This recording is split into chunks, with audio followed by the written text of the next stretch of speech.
How to block channels on YouTube. Hi guys, welcome back to our channel. In this video tutorial, we'll be discussing about blocking any profile or channel on YouTube. So now let's get started. First of all, you have to launch your Google Chrome web browser, or you can just simply follow the steps in your YouTube application as well.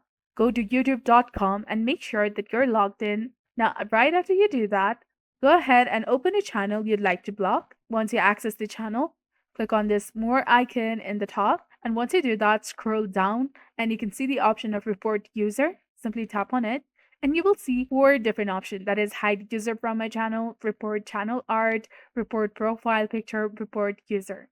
If you want to report anything about the channel, you can just simply go ahead and select one of these options. But if you'd like to block this channel and hide this user from your channel from interacting with you through videos or anything like that, you can just simply go ahead and click on this hide user from my channel and then click on submit, that is highlighted in blue color, and you'll be done. This is exactly how you can block channels on YouTube. So if you found this guide helpful, please consider leaving a like and subscribing to our channel. Thank you for watching. See you in the next one.